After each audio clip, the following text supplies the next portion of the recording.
Ok, la ósmosis. La ósmosis la podemos definir como una difusión pasiva que se caracteriza por el paso de agua de una membrana semipermeable. También la podemos considerar el movimiento de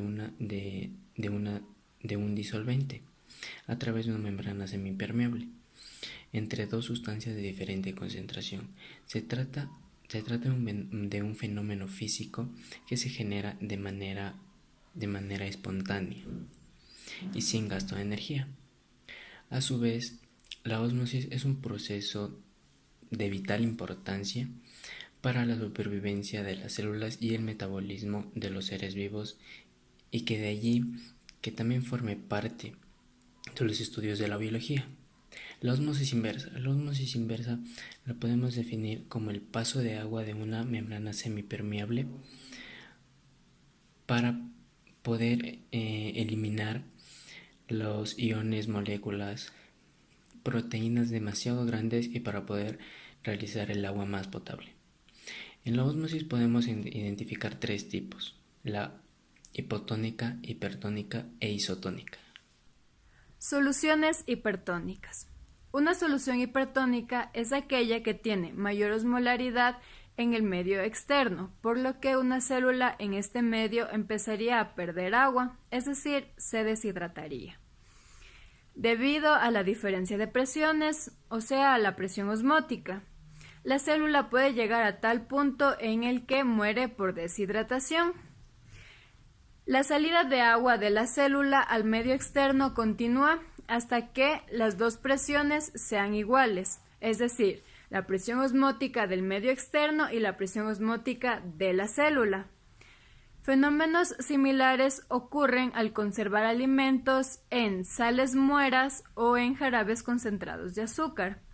La célula animal sufre el fenómeno de la crenación como consecuencia de la salida del agua de la célula, es decir, la célula tiende a arrugarse. A su vez, en las células vegetales se produce la plasmólisis. Cuando el agua sale del medio intracelular, el protoplasma se retrae, produciéndose un espacio entre la membrana plasmática y la pared celular. Las soluciones hipotónicas, hipertónicas e isotónicas son formas de nombrar una mezcla homogénea formada por un soluto que puede clasificarse como cristaloides o coloides. Tienen una capacidad de disolverse fácilmente en el agua. En el grupo de los cristaloides tienen una buena capacidad de disolverse en el agua y formar iones, los cuales forman las disoluciones hipertónicas, hipotónicas, isotónicas. Una solución isotónica es cuando la concentración tiene la misma cantidad de soluto y de solvente. Una sustancia con una concentración de sólido igual a la concentración interna de sólidos es un claro ejemplo de que es isotonía. Isotonía es un estado de equilibrio osmótico entre dos sustancias, entre dos soluciones separadas por una membrana o entre dos organismos, y depende mucho de su medio ambiente.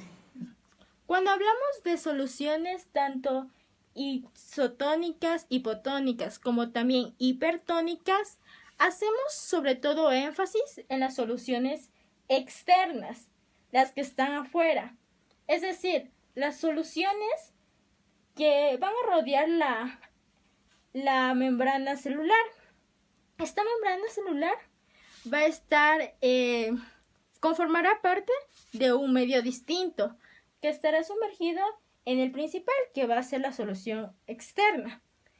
En este caso yo solamente me voy a centrar en la hipotónica, pero cabe recalcar que según los resultados que se obtenga, va a existir debido a la variable, que es la concentración en los distintos medios que interaccionan. ¿Ya? En este caso, la hipotónica, como su etimología lo dice, se divide en dos partes, ¿no? Hipo significa debajo de o en menor cantidad. ¿Qué quiere decir?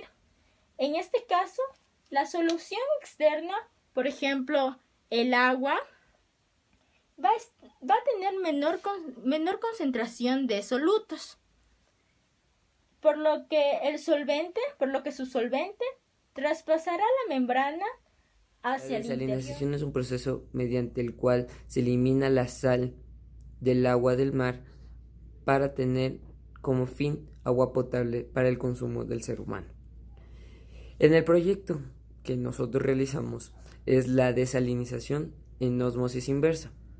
La desalinización en ósmosis inversa trata sobre tener una membrana semipermeable, que las membranas semipermeable es semipermeable porque es únicamente permeable a un tipo de sustancias, mientras que no es permeable a otros tipos de sustancias. Es decir, en una solución líquida donde ocurre el fenómeno de ósmosis, solamente puede pasar por los poros de la membrana semipermeable las moléculas del solvente, por ejemplo, el agua. En el caso del desalinizador, que nosotros vamos a posteriormente mostrarles, tenemos como fin realizar la filtración de agua salobre en agua pura, agua potable para el consumo del ser humano.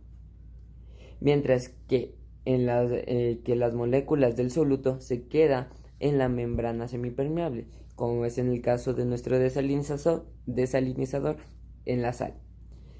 No puede pasar por los poros de la membrana semipermeable. Esto ocurre porque las moléculas del solvente del agua son más pequeñas que los poros de la membrana semipermeable, mientras que las moléculas del soluto, por ejemplo, la sal, son más grandes que los poros de la membrana semipermeable y no puede atravesarlos.